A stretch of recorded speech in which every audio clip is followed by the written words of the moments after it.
Hi, everyone. I am so excited to welcome back Nicole Berlucci with us today. After we talked last time, Nicole and I got to talking about there are just so many amazing, amazing saints that I I hope we get to talk about so many of them. But Nicole has a very, very special love for Our Lady of Guadalupe. And after the show last time, we were talking, and she offered to come back and talk to us more about Our Lady of Guadalupe. And I took her up on it. And I am so excited and cannot wait to hear. So, Nicole, thank you for joining us again. Yes, thank you for having me back. I just love the podcast, like I said, and I love the Saints. And so anytime you want to have me on, I will gladly come on. Oh, that's awesome. That's awesome. Okay, well, let's dive in. Tell us all about her. Yes, Mary has always been really special to me. And even as a child, I wouldn't say obsessed, but like I was fascinated by apparitions of her.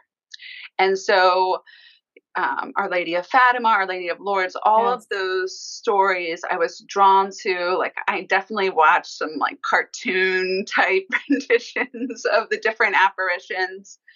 But Our Lady of Guadalupe, I would say, caught my attention because I really loved the Latin American culture. I loved that I saw.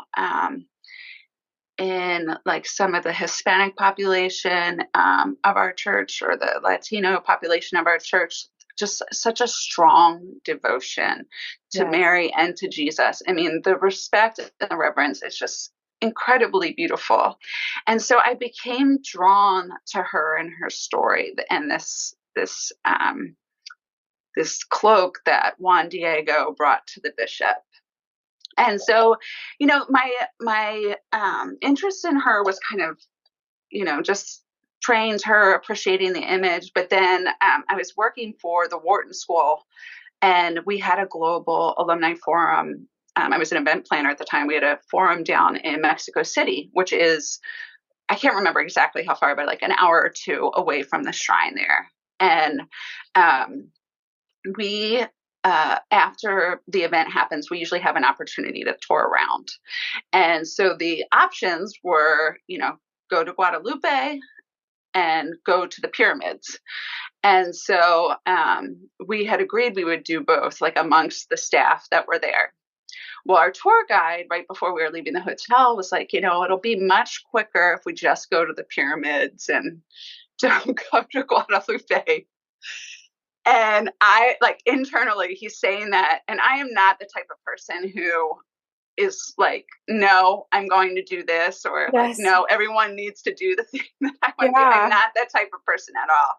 But this was like, there's absolutely no way I am missing the opportunity I to go to know. this If you're that shrine. close, I know. Oh Yes. my goodness. Yes. And so I like went against like my normal tendency, and I was like, you guys can all go to the pyramids. I'm going to go ahead and go to the shrine. I'm sure I can find transportation there, which is absolutely crazy. We had like a whole lecture on like the chances of getting kidnapped in Mexico if you're like traveling by yourself. But what was awesome was, even though like, most of the group was not Catholic, they were all like, hey, if you want to go to Guadalupe, we'll all go before we go to the pyramids. And so we did. And um, gosh, just thinking about it is kind of making me feel teary. But so they have, it's like almost like those airport walkways that are in front of the Tilma. So the Tilma's up high, and you're riding across, and there's like three or four, I can't remember how many. So you basically like ride across, and then you get up, back off, get on another one, ride back the other way. And so Wow. I was just overcome with tears. Like I couldn't even explain it. I just started crying, Um, and I could just feel Our Lady's presence so profoundly there. And like the other staff members that were with me did not know what to make of it. Like they did say, I will say, they said, like we're so glad that you made us come. but like when they were like asking, they were like, how are you feeling? I'm like, I can't explain it. Like, but I am Mm. just feeling the Holy Spirit. I am feeling Our Lady's presence, and it is making me cry. Like, I am feeling the love right now. And so after that experience, I really just became devoted to her. You know, of course, I bought a number of like prayer cards. I bought a rosary that was rose scented, and it had like a little seek and find thing where you could look through the cross to an image of Our Lady of Guadalupe. And so that was beautiful. Like just that image of like looking for her in the cross, just a whole other thing to take to Oh, prayer. wow. Yes, I yes. love that visual idea of, oh, that's beautiful. Yeah. Yeah. And so there I picked up the novena to Our Lady of Guadalupe, and I started praying that pretty faithfully. Um, and so so at the time I was dating my husband, Joe, when I went to the shrine. And then, we would get engaged the following summer. And we had kind of like a hard start to our marriage. Like, not that um, we weren't fighting or anything. It was just we were immature. Like we were both pretty immature and kind of had some wounds from our past that made things pretty difficult. And it was like I was I would use responsibility as an escape. Like I would do all the things, like clean the house, do all those things. And Joe was more like okay, if you're gonna do all that, then I'm just gonna go have fun and like do all those things. Sure. And so we started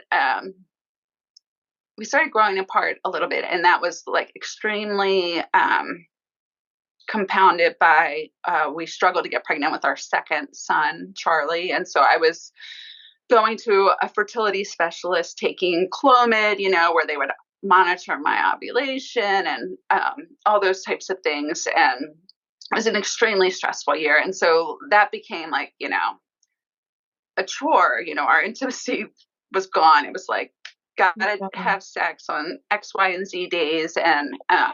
And so we really just started growing apart. Mm-hmm. And then, fast forward almost 2 years after that. So I ended up getting pregnant with Charlie, thanks be to God. But then, surprise, the doctor had told me I would never get pregnant again after him. I stopped doing Clomid and all those things, and I ended up getting pregnant with our third baby, Annie. At the time, I was working like a pretty intense, I had taken on a pretty intense job because I didn't think I was going to have any more children. And so Joe and I, things came to a head for us because like he was feeling stressed with work, and I was feeling stressed with work, and our roles were changing. I think, like me taking on a role where I was traveling and trying to figure out, okay, now I'm pregnant, and what do I do with that, and what does our future look like? So all these things like started to pile on, and so we came to a head where we like recognized we needed to go to counseling. And so again, under Our Lady of Guadalupe, I was like really taking this to her, praying the novena. The novena prayers are just so beautiful. I'll try to read the memorare part of it when I finish telling this whole story. So anyway, so things got better. I mean, we had the opportunity to just heal a lot. We renewed our vows. Wow. And it was just like a really beautiful thing. And then it was time, Annie was due in December. And I'm just so crying. And so I'm sorry. Oh, don't be. And so because my babies had been so big, they were like, you can pick in your 40th week because we don't want you to go past your due date because Right. we don't want you to risk anything. Sure. And so, wouldn't you know that right smack in the middle of that week, my 40th week, was the feast day of Our Lady of Guadalupe. Oh, of And course it so was. Of course. No, right? Oh. And so our daughter Annie, who I named for Saint Anne, uh, grandmother of Jesus, Mary's mother, and her full name's Annalisa, and Saint Elizabeth because the gospel that day was on the Visitation. Mm. Was born on the feast of Our Lady of Guadalupe, and so the other special thing that happened with her, even after the fact, so like, we had gone through all these things. Joe and I were healing, we had the baby, and then 4 months later, we ended up traveling to Rome for St. John Paul II's canonization. And Annie, just by sheer God, really by sheer God's intervention, she and I had ended up in the back of a section where she ended up getting blessed by Pope Francis, like driving right Oh by my us. And goodness. so again, like it was just like, I'm like, Our Lady is just so with us and Oh my just has goodness. interceding. And she just, just like all these consolations from her and from Jesus, and just all the good things that have happened because of that. Yeah. So it's just so beautiful. And I'm so grateful to her. Oh my goodness. When things happen like that, you just can't. You know that there is something beautiful and bigger than we could ever dream of happening, you know? Absolutely. Yes. Yeah, Yes. Yes. that is so special. I I'm just blown away by how similar our stories are with so Mary Mary Alice was born after 12 years of secondary infertility. Okay. And Wow. yeah, Our Lady Endure of Knots is her very, very special person. And so I completely understand and relate to like anytime I talk about the story, I tear up and because it takes you right back to that moment and that gratitude of when a doctor's looked you in the eye and said, I'm so sorry, you're never going to have another child. And you say, okay. Yeah. And then you process that and you keep going. And then all of a sudden, the Lord intervenes and it's unexpected and overwhelming and exciting and all the things. Yes. And it's like it's just him giving good gifts. I mean, really, truly, um, yeah, such a blessing. It's amazing. Well, Our Lady of Guadalupe, I have special, um, a new relationship with her because at the coffee shop that I go to every day, because I love it so much. Um, there was a young man that worked there, and he's actually been transferred to another shop now, but he had a beautiful, beautiful tattoo of Our Lady. And one day I had wanted to ask him about it and wanted to ask him, and one day I finally said, "Hey, tell me about your tattoo. Do you have a special devotion to her?" Or he said, "You know what? Not really. But I was raised by my mother and my aunt and my grandmother, and they have a special devotion to her. And so it's really in honor of them and kind of to remind me of them and how much they poured into my life." And for my birthday, Brian, my husband, had just given me the book about Our Lady of Guadalupe. And for those of you that don't know, the story is incredible. Um, I'm going to let Nicole tell it in a second because she'll probably have the details clearer than I do. But the tilma, the cloth that the impression of Our Lady of Guadalupe is on, has so many amazing, unreal things about it. Like Yes. the type of roses that are on the tilma. Um, there is a reflection in her eye of the people standing in the room. There Yes. is the stars, the way the constellation is special and unique, and all Yes. of these things. And so Brian had given me the book and I had read it, and so I got my guts up and I was like, I have a book that I want to give you that will tell you all about this beautiful tattoo that you have. And so I was like, I am such a dork. I am that lady. That's I'm the beautiful lady at that the you did drive-thru that. that's gonna give a book to someone. Beautiful. Whatever. So I gave him this book, and then for about a year, it was just this beautiful opening and avenue where we could just talk and we could just, he could just feel free to ask questions and feel free to ask anything he wanted.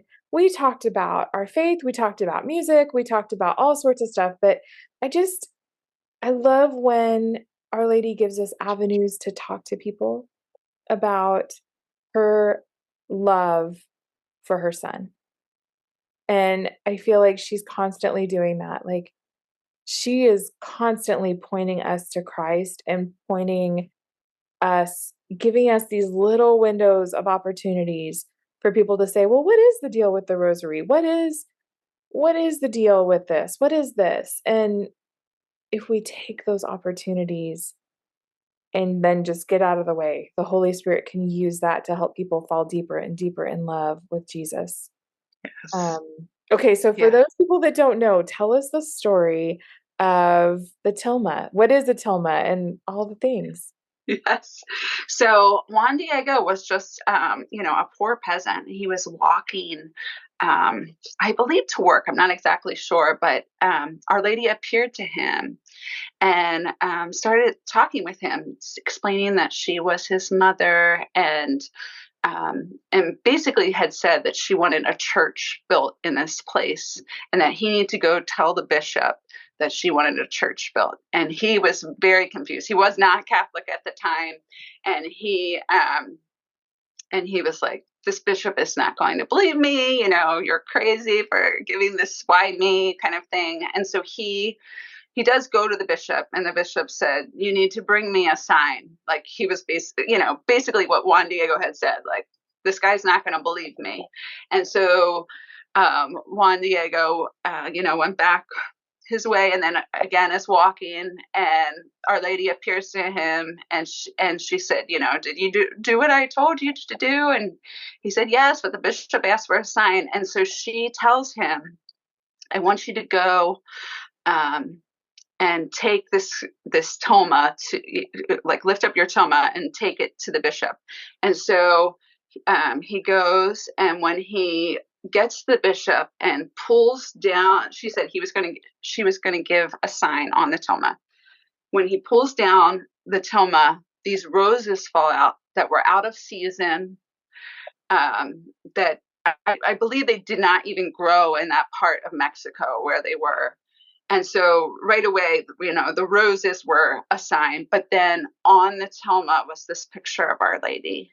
And so, like you said, it was, it's been scientifically studied, but there were no brush strokes on the tilma. So it was impossible that it had been painted. And then the fabric it should have fallen apart by now. It was, the materials that it was made out of, and has not fallen apart. And then, like you said, like, the stars were the constellation in the sky that very day, that very night, and the reflection in her eyes. And even, like, there's something with the eye where the way it is rounded is actually like a human eye, which cannot be painted or drawn or whatever, but happened to be on this miraculous tilma. And so, yeah, and so the bishop took that as a sign and set to work uh, building the shrine to her, which they did have a fire, I believe, and the tilma, of course, survived that. And since the shrine has been expanded leaps and bounds, but the tilma is still there today, and you can go and see it, and it's a really spectacular thing to see. I can't wait. I really want to go see it. And what gets me is, like you said, it's been scientifically studied. They've tried to figure out why it hasn't disintegrated. They've tried to figure out why the constellation was that day, and they've studied the reflection in her eyes and all of these things. And the fact that so many people don't know those things, it makes me sad because I'm like, we should be telling everyone, uh, people that say, I need a sign, I need proof, I need science. Hey, he's giving it to us over and over and over again. It's like that. It's like Yes. Eucharistic miracles where they've studied the DNA. It's like there's so many times that he does give us a sign, and he does give us wonders and mysteries right in front of our eyes. And one day, someday Yes. we'll understand. But until then, Yeah. we will just keep passing out books in the drive-through. Which is beautiful. I am you're inspiring me. Like something like that is so inspiring because I probably would not have done that. But wow, that's awesome. I've gotten It's to the so age good. in my life where I'm just okay being a dork. Like, I'm fine with that. I love Jesus I and I love love it. the saints, and that's okay. That's so good. Well, and the beautiful thing is she is credited with converting I guess it's the Aztecs or the Mayans, right? I Because think a you're lot right. I of think it that's was the Aztecs. Yeah.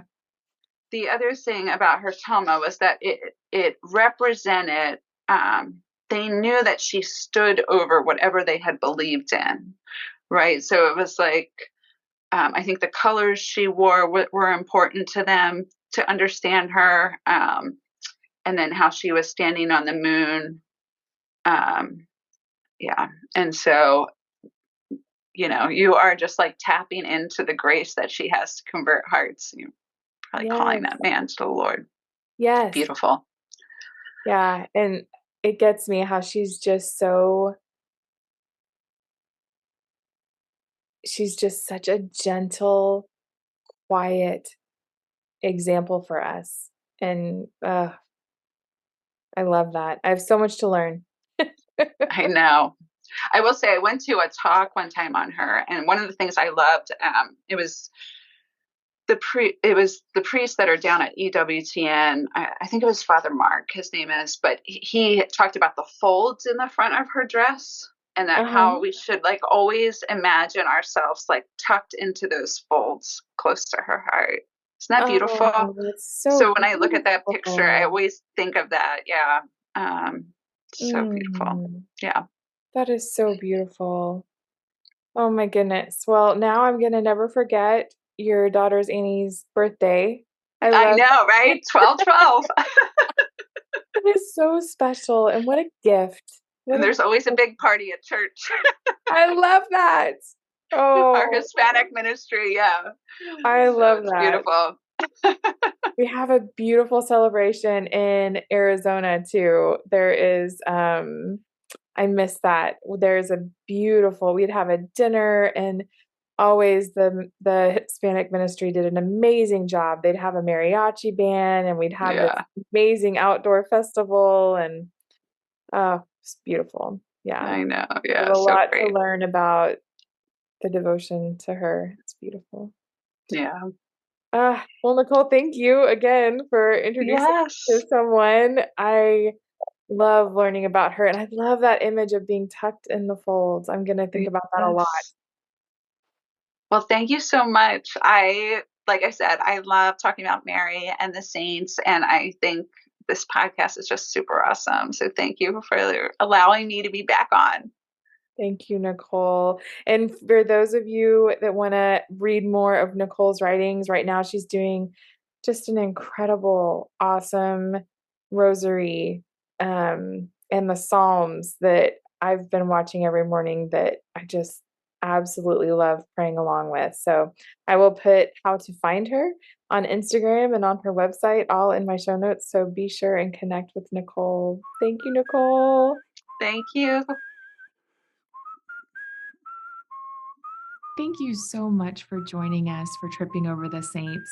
I hope you enjoyed meeting our new friend, and I cannot wait to introduce you to more new friends.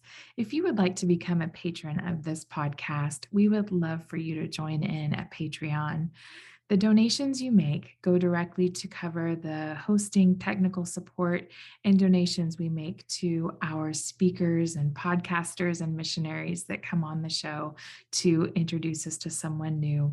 Have a great day, and I cannot wait to talk to you again.